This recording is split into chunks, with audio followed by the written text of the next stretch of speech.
Hey, Brittany. Hello, how are you? I'm good. Hey, Dr. Escobar. Thank you. Appreciate your Hello. time. Hello. Yes, I'm excited to be here. Thank you. Thank you so much. Everything working on your end? Oh, by the way, sorry. My name is Nkechi Ogbu. I work on Dr. Ajewole at the TSU side with Brittany Garcia as well. Yes, it's I think I've met you several times during our community events. Oh, I'm okay. usually I'm usually the one at the table. Oh, nice. Okay. That's okay. That's nice. Thank you. Thank Yeah. you. So did you agree? Did you and Brittany discuss about who's going to advance your slides? Yes. I will share my screen and I will Okay. advance my slides. Yes. Awesome. Thank you. Okay. And then, are there any questions among what Brittany sent to you that you really want me to ask you about, that you want to expand more about, that is not in your slide? That makes sense. I don't have any additional questions. The ones that you send me, I have answers for the ones that you send me Okay. on the Rana show. Okay. Awesome. Okay. Thank you. And Brittany, if you don't mind, any ones that you see from the Q&A panel, like the audience or the participants, online participants asking, please go ahead and just maybe let me know some way or the other, but I will try to also check them. Okay. Yeah. Let's see. I can try to share my screen and just to make sure I am good. I will do that right now before 50.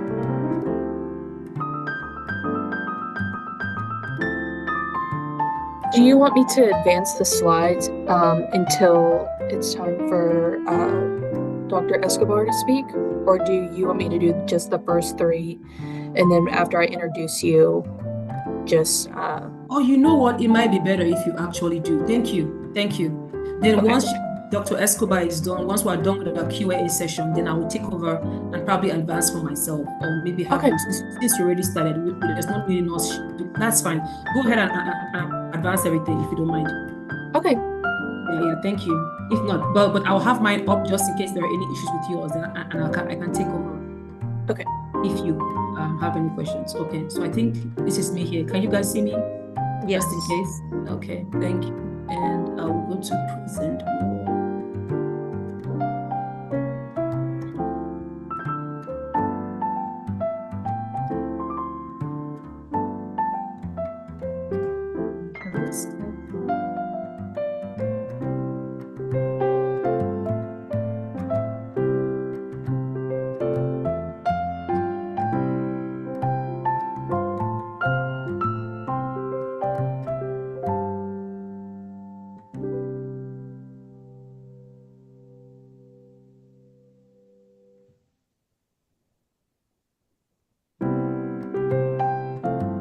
Okay, thank you. I'm gonna stop sharing.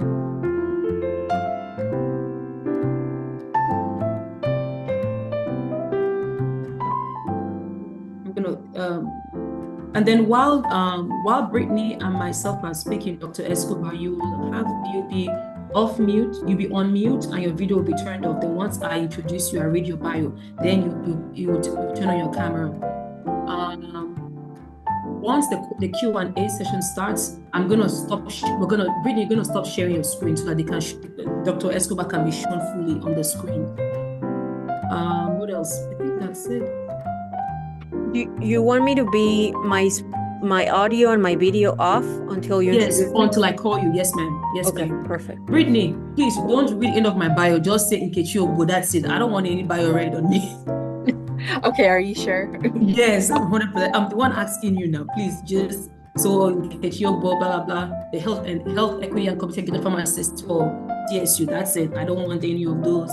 I just gave it to you for giving sake, but they can read it while I'm talking. Okay. Thank you. My presentation, it's about 15 minutes. I try to make it a little shorter to have more time for questions. Okay. So it's not the full 20 minutes, it's 15. That's no problem. As long as you don't mind us just starting right away, right? with the Q&A. That's perfectly fine, Dr. Escobar. Okay, perfect. Yeah.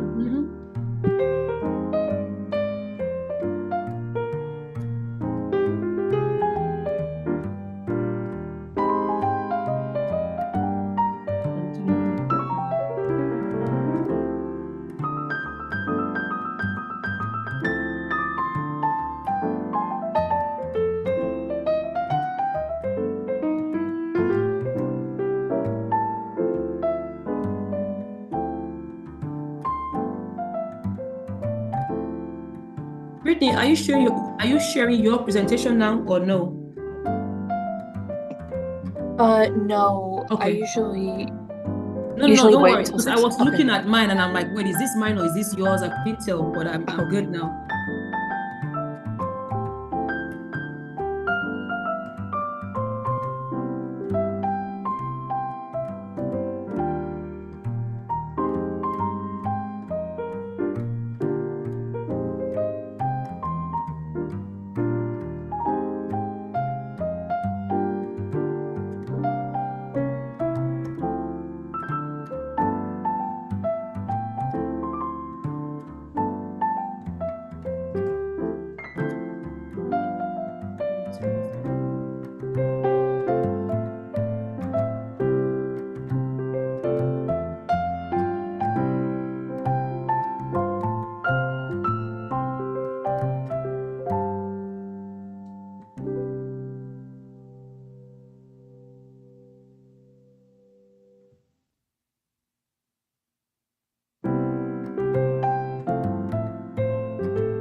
Hello, everyone.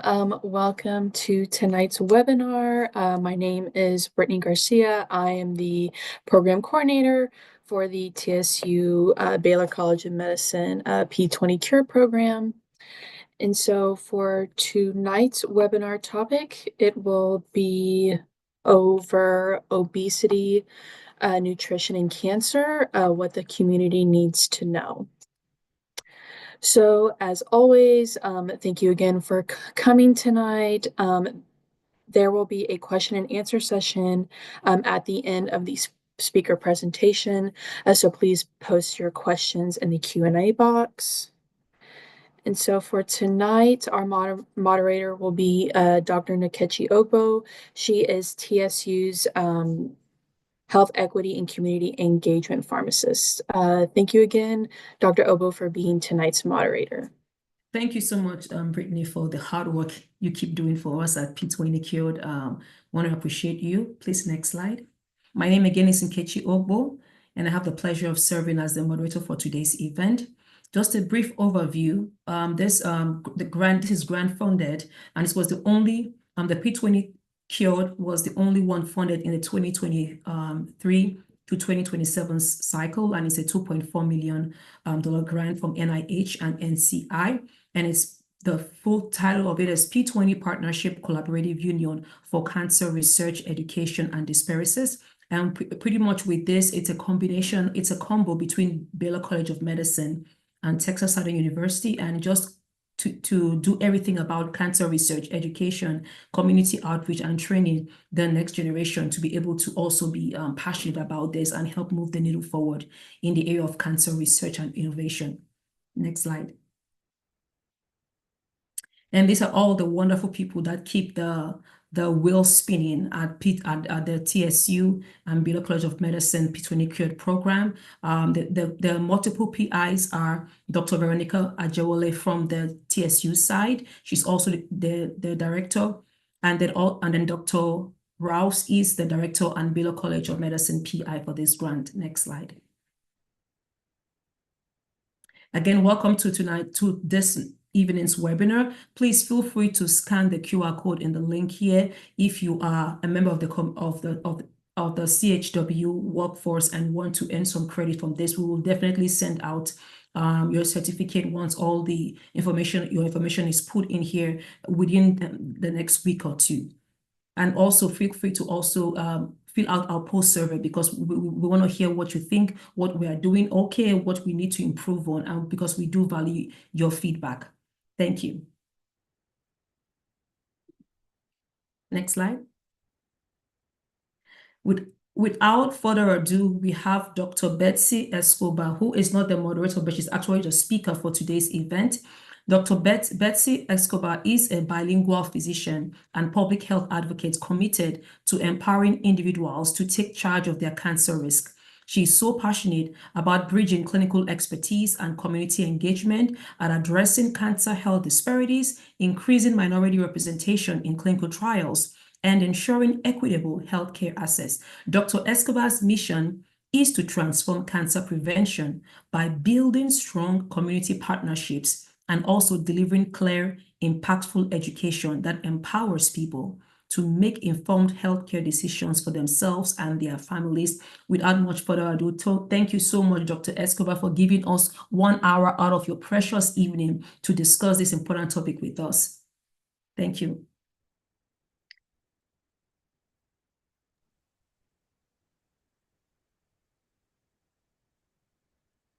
And feel free to share your screen, Dr. Escobar. Thank you so much. Yes.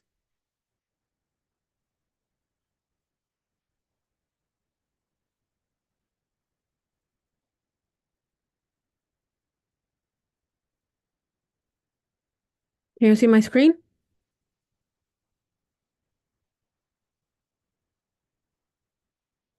Okay. Good evening, everyone. I am Dr. Betsy Escobar, and I am very happy to be here today to talk to you about something incredibly important: taking control of your personal cancer risk. We all know somebody that has cancer, but the good news is that we can do things to lower our chances of developing cancer. And today we will discuss how our family history, lifestyle choices, and environmental factors all play a role in cancer risk and what we can do to take charge of our health. So let's start with the basics. What is cancer? So this figure shows you the evolution from normal to cancer and how cancer develops. Cancer happens when our cells in our body start growing out of control. Normally, the cells grow, divide, and die in a controlled way. But when something goes wrong, these cells don't stop growing and they start forming tumors that can spread to all of our body. And this other figure shows our lifetime risk of developing cancer. About 40 out of 100 people will develop cancer, but there are many types of cancer. And while some risk factors are out of our control, many risk factors can be reduced through lifestyle choices. So the big question is, how can we lower our cancer risk? And there are three key areas that we're going to focus on today.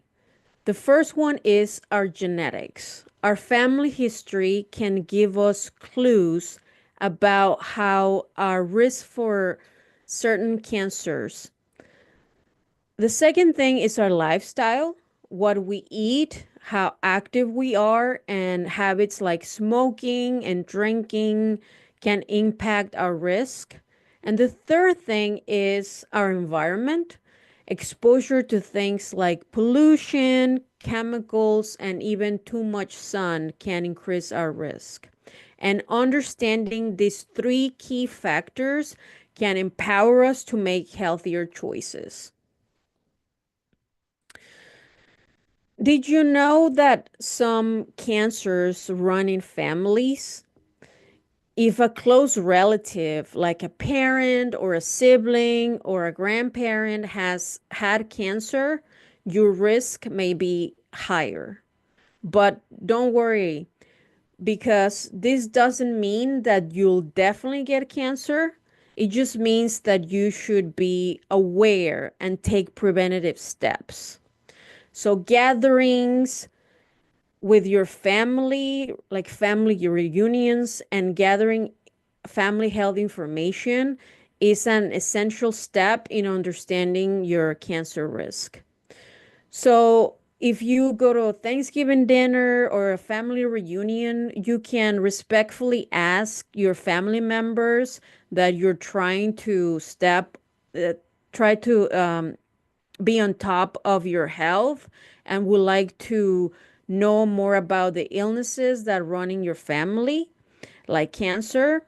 And in the families, there's always somebody that is kind of the historian or the go-to person that knows everything about everyone in the family.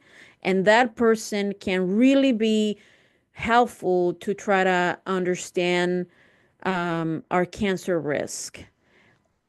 And if your family is not helpful in gathering this information, there are other means to get the information, like death certificates to gather the information. And I wanted to show you here that there are some great tools like My Family Health Portrait, that this is a free app that you can download from Google Play or the Apple Store. And if you scan the QR code, and this free app can help you gather your medical and family history to kind of assess your cancer risk and give you a family tree that you can take to your doctor and then talk more about your risk and some of the steps that you can take to lower your risk, like early screening options or even talking to a genetic counselor for genetic testing. So this is a very helpful app that it's completely free and you can download by scanning this QR code.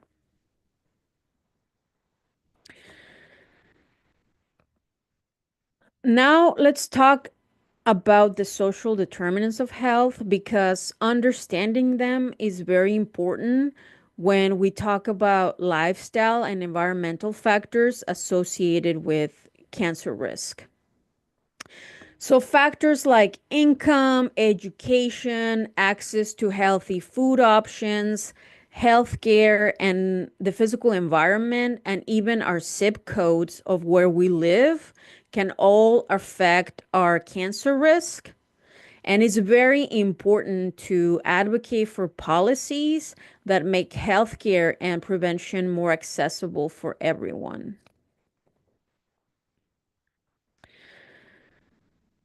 So, lifestyle choices are one of the biggest ways that we can lower our cancer risk.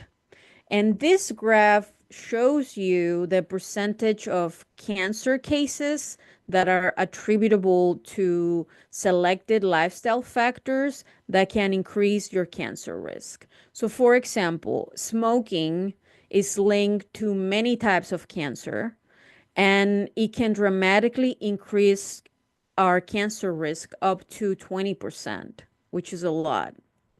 There are other factors like excess body weight, physical inactivity, poor diet, and alcohol consumption that can also increase our risk. Being exposed to a lot of sun or UV light radiation, if we use any tanning beds, can also increase our cancer risk for skin cancer. And there's also certain infections like HIV, hepatitis B, hepatitis C, H. pylori, and the human papillomavirus, HPV, that can also increase our risk for cancer. Luckily, we can change our lifestyle to decrease this risk. For example, we can quit smoking. Uh, Quitting can make a huge difference. It is very hard to do it, but it's still doable. And there are a lot of resources like quit lines that can make it easier to quit. Eating healthier, like choosing to eat more fruits and vegetables and whole grains to protect our cells. Staying active for at least 150 minutes a week or 30 minutes for 5 days out of the week can be very helpful. And also limiting our alcohol consumption can make a great difference. Also, protecting our skin by wearing sunscreen and hats, using SPF of greater than 30, and also avoiding using tanning beds can really help. And there are also two vaccines that can prevent cancer by protecting us against viruses like HPV and hepatitis B.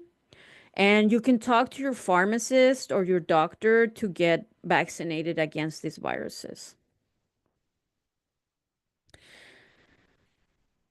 There are also environmental factors like the air, the water, food, soil, and products we use that can increase our environmental toxic chemical exposure. But there are some things we can do to protect us. For example, reducing our exposure to harmful chemicals by using there are cleaning products that have a lot of chemicals and perfumes like air fresheners and deodorizers have a lot of harmful chemicals as well. We can try to use more natural and less expensive cleaning products like baking soda and vinegar to clean our home. And we can stop buying deodorizers like the air fresheners and candles. And you can also buy organic veggies and fruits if your budget allows to decrease your exposure to pesticides. Also, like filtering your water, there are some water sources that have contaminants linked to cancer, like arsenic, chromium 6, and pesticides. And you can buy like a Brita water filter, and that could help remove some of the contaminants in the water that can decrease our cancer risk. Another thing to be mindful about is our indoor air quality. So, according to the Environmental Protection Agency, the air inside our homes is 2 to 5 times more polluted than the air outside our homes. And this is due to lack of ventilation, radon gas, using cleaning products, air fresheners, paint, personal care items like hairspray, also cooking using gas stoves, burning candles and fireplaces can produce carbon monoxide, benzene, and formaldehyde, which can cause cancer. So, to deal with this problem and reduce your risk, you can air out your house for 5 to 10 minutes a day, creating a strong cross breeze by opening all the windows and doors. And that can quickly replace the stale indoor air and with fresh outdoor air. And that can help remove some of the pollutants. There are many resources available to help you on your cancer prevention journey.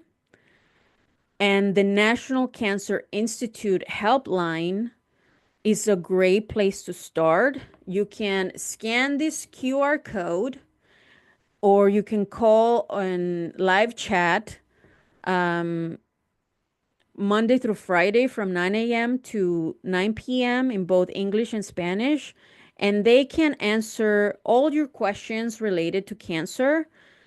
They can also help you find local support groups, smoking quit lines, and screening programs to help you take action. We cover a lot today, so let's do a quick recap. There are 5 easy steps that you can take to take control of your cancer risk. First, you want to talk to your family about your health history. You can download the CDC app to track your family history and get your family tree. And you can take that family tree and talk to your doctor about cancer risk prevention and screening options. You can also use the helpline to find local support, smoking quit lines, screening resources, and finally, by making a small lifestyle and environmental changes to decrease your cancer risk, like quitting smoking, protecting your skin, and airing out your home. Every step is a small step, but it can really make a big difference. So I thank you so much for your time and attention, and I hope you feel empowered to take control of your health today. And please don't forget to connect with us by scanning our Linktree QR code right here. And to find more resources, cancer information, our social media pages, and our community events. And I thank you so much. And I'm very happy to answer your questions during the Q&A. Thank you. Thank you so much, Dr. Escobar. I want to say I learned one important thing that I didn't know. I didn't know about my home having the capability of being polluted by all the things you listed, the candles, the air freshener and whatnot. So that was like a new one to me. I really thought, okay, what I need to open up my doors because I would say I'm pretty guilty of that. But thank you for that information. I'm going to move right along to our question and answer session. And if you don't mind, to our audience in the different rooms or join us online, please feel free to put in your questions in the chat. And when I'm done with the questions I have here, I will be more than happy to ask yours as well. So Dr. Escobar, the first question I have here is, are there genetic tests available that can help assess my cancer risk? What should I consider before getting tested? Okay, sure. That's a great question. Yes, there are many genetic tests that are available to assess your inherited cancer risk. They are tests that analyze genes like the BRCA gene, the MLH gene, and the TP53 gene that are very common in hereditary cancers. And before testing, you should consider first, like your family history again. If you have multiple people in your family that have a certain cancer or they were diagnosed really early, like before age 50, that could be an indication that you need to have genetic testing. Also, you need to consider like the psychological impact, like knowing your genetic risk can be stressful, and using a genetic counselor is recommended to guide you through the process. Another thing that you should consider is medical actionability, because like knowing some of the genes and mutations, there's some that you can take prevented actions and get screening, and there's some that you can. There's no way to screen. So knowing which ones you can take steps to screen and do something about is very important.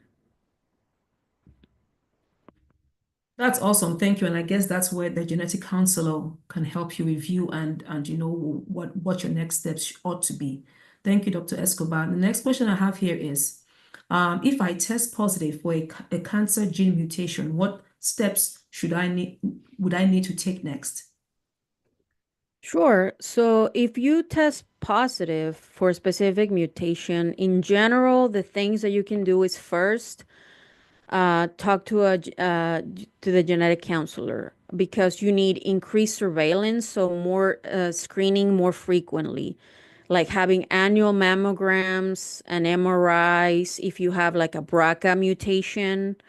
Also consider the risk reducing surgery. So a couple years ago, Angelina Jolie wrote a piece for the New York Times because her mother died of ovarian cancer, and she's a carrier of the BRCA gene. So she decided, because she was at increased risk, to have surgery to remove her breast tissue and her ovaries to decrease the risk of developing cancer. So that's something that you can do, to have surgery to reduce your risk. There's also some medications that you can take to reduce the risk, like tamoxifen, that is used for breast cancer. And of course, doing lifestyle modifications like having a healthier diet, exercise, stopping, if you smoke, stop smoking, and have like a really good family communication and inform all your relatives that you tested positive and they also at increased risk. But using the genetic counselor is very important because they will really guide you through the whole process. Thank you, and that makes sense. Now, talking about speaking to family members, the question I have though is, how would one go about initiating cancer risk conversations with family members who might be hesitant to share? Some people are pretty much private, and sometimes it could be cultural in you know, or don't speak about it out loud because maybe it might bring you bad luck or whatever. So, what would you tell a person who is wanting to know how to initiate such conversations? Sure, that's such an important question. Yes. That is true. There's like a lot of cultural factors involved. Some people really just think of cancer and they think of death and they don't want to talk about it. But approaching the conversation with sensitivity and clarity can be very helpful. So there's always somebody in the family that usually likes to talk a lot and they know everything about the family. They're kind of the historian of the family. So it's starting with that person, it's very helpful because usually they're very willing to share. But you can also start by with your own health. You can say, I recently learned about genetic testing and I wanted to understand our family history and the illnesses that run in our family. And I would like you to, if you can share anything that you know about our family so that I can use that information to talk to my doctor.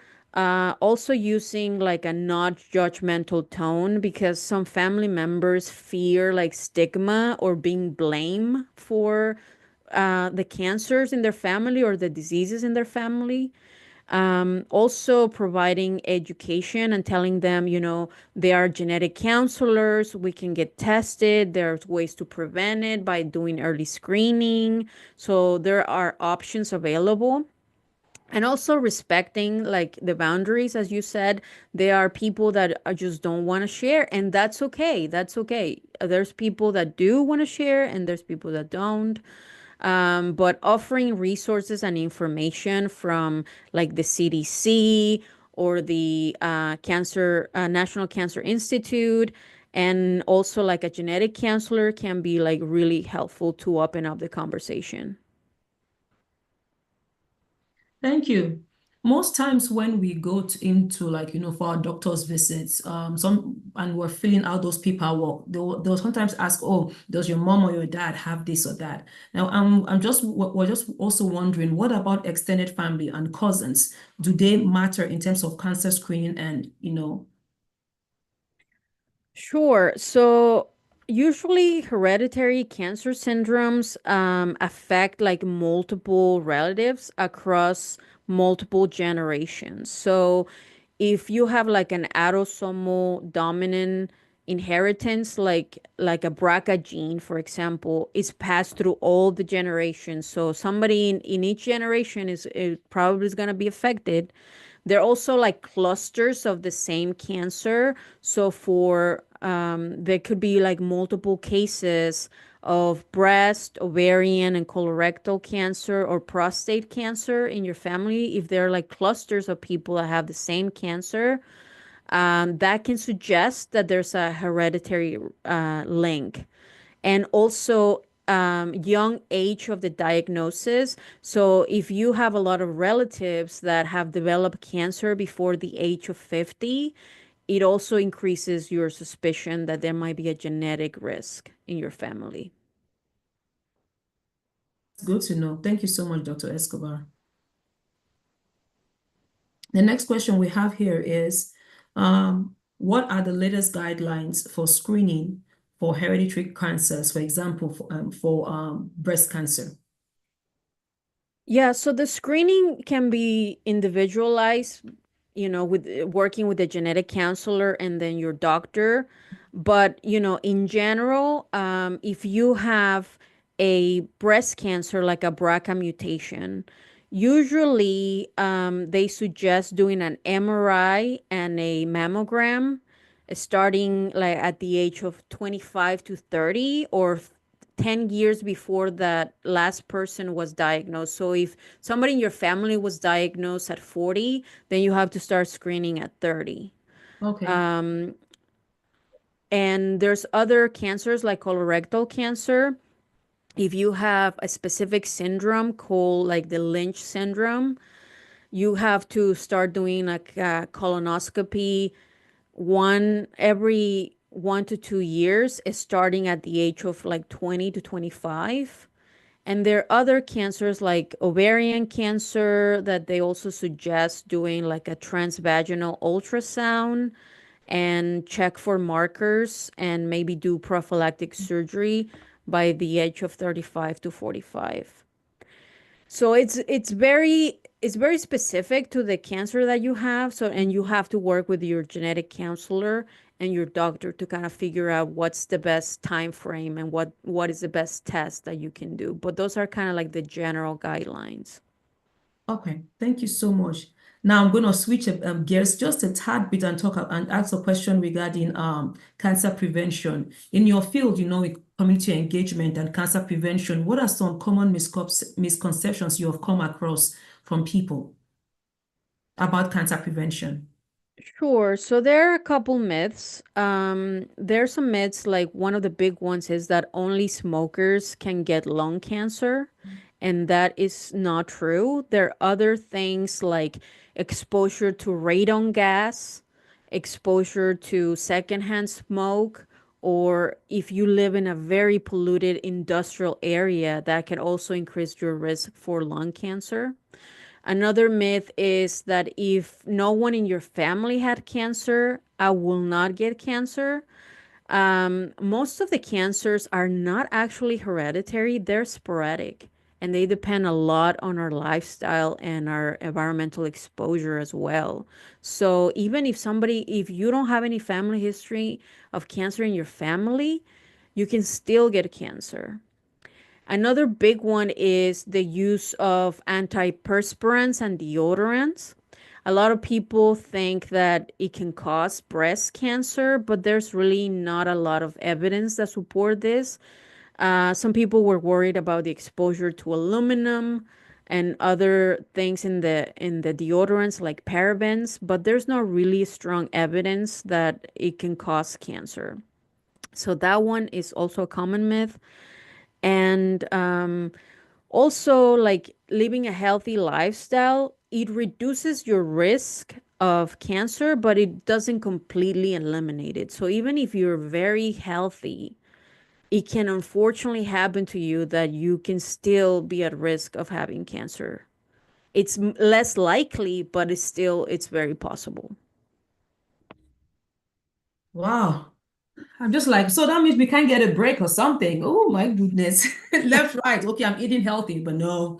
Or I'm walking 150 minutes a week. No. Wow. All right. I guess it's just the grace of God. So I have a question with the resources that you so kindly shared with us just in your presentation. What is the best way to maximize the effective use of these resources? Okay, that's a great question. So the CDC app is very helpful, like to gather your family information. And within the app, it takes like 5 to 10 minutes to put all the information in the app. And within the app, they have resources for you to learn more about your family history and to learn more about like screening options. So the app is very helpful. The NCI helpline, it's also extremely helpful. You can call or you can live chat and they will speak to you in English and Spanish.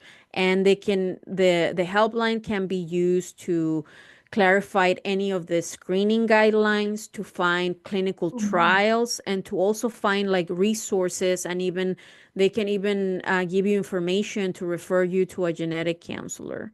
And also using like reputable websites like the CDC and the National Cancer Institute to learn more about cancer in general, to learn more about screening and prevention. And also, like, use your doctor and your pharmacist because they're very knowledgeable about what you need, especially like the pharmacists know a lot about the vaccines.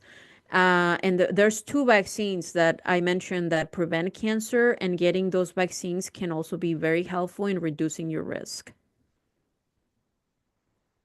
Thank you very much. I'm a pharmacist by training, and then yes, we usually do have that. When I used to work in the retail field, we had a lot of those, of people walk up to us and ask us those questions, and we were able to, based on the risk factors, their age, their comorbid conditions, be able to tell them, okay, this, you probably are a good candidate for this and whatnot. That's great. Yeah. Thank you so much. I had one more question, if you don't mind. And please feel free, everyone, to put questions in the chat if you want us to go ahead and take those live.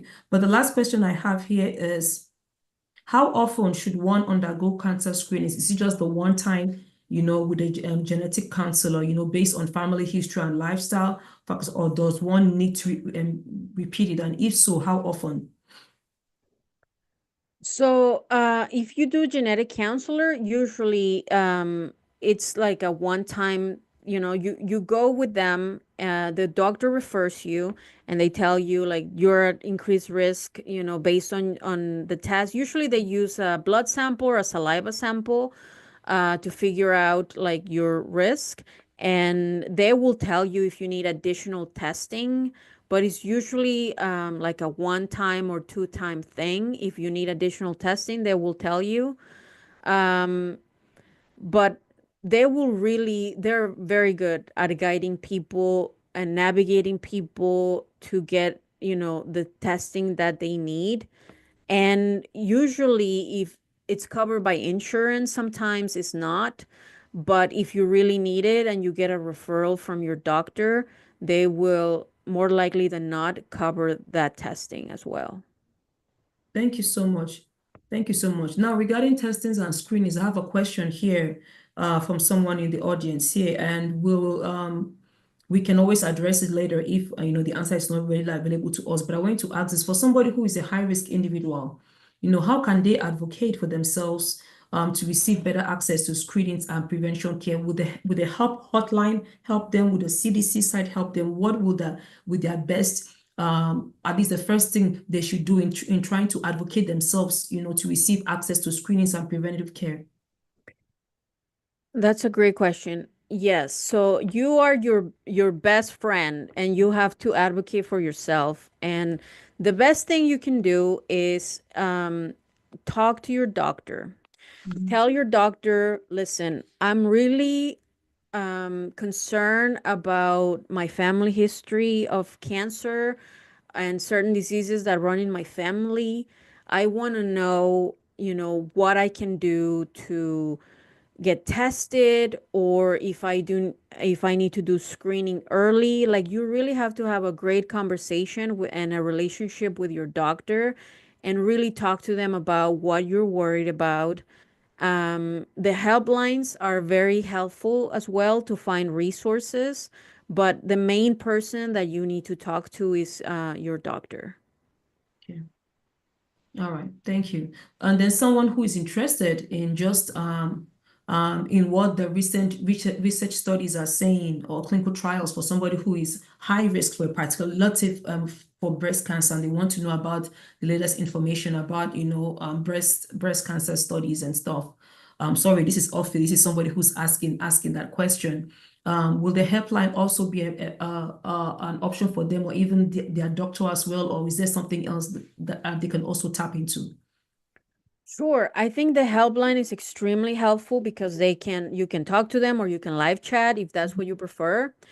Um, Also using your doctor as a resource, but also using institutions like TSU.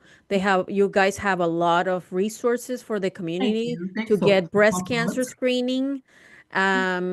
And using, MD Anderson and Baylor College of Medicine. We have the biggest medical center in the whole universe here in Houston, and there are tons of institutions like TSU, like Baylor College of Medicine, other hospitals that have tons of resources, and you will be able to get screening if that's what you need. There's somebody that will help you get screening and get the answers that you need. But the helpline is extremely helpful, and your doctor always is like the go-to person. If you have really a lot of questions, they're the main person that you need to talk to as well.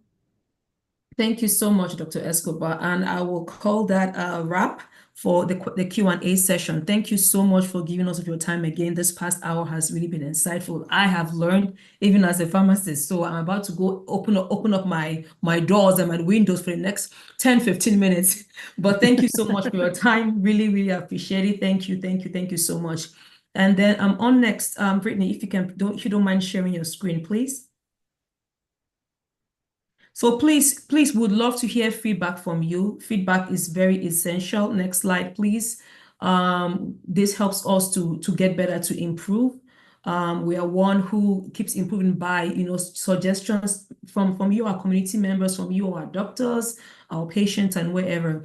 To our CHWs, if you want CE credit, please fill out this, click on the, scan the QR code, or you can click on the link in your Q&A session, and we can and go ahead and fill out those forms, or our JOT forms, and definitely we'll send out your certificates to you. Please also fill out our survey. That helps us a lot. Thank you for joining tonight's webinar. Please expect to hear from us via MailChimp and via our social media platforms about next month's webinar. It promises to be exciting. It promises to be life-changing. It promises to be knowledgeable for you. Thank you. Next slide, Brittany. Thank you. And then also we had mentioned during last month's seminar that we are accepting applications for our next cohort beginning hopefully by God's grace in June. So those applications have been closed, and right now we are reviewing applicants, and we'll be share more information as they come forward. Thank you. And on to a great one, clinical research and engagement conference. We had one or two questions about clinical research. So please stay tuned for April 12th, 2025. That is actually 1 week before Easter. Feel free to join us in person on campus on TSU grounds, 3100 Claiborne Street here in Houston, Texas, or online just by scanning the QR code there. You can pre-register if you want to, but please join us for 6 hours of learning all about clinical research. There's also going to be a conversation beyond Tuskegee, wanting to hear what the community has to say about clinical research. So please make it a date. There will be light breakfast. There's going to be some lunch provided. And also it's not here, but there's going to be $15 gift cards given to 100 in-person attendees who, of course, fill out the survey and do some other little things. But the $15 will be for you to go enjoy lunch or something on us later on. Thank you so much for here. Thank you for being here with us, for giving us your time. Thank you so much. Until next month. Thank you, Dr. Escobar. Thank you, Brittany. Thank you to our AV Tech team. And we're signing off now. And I hope to see you again next month. Thank you so much. Bye.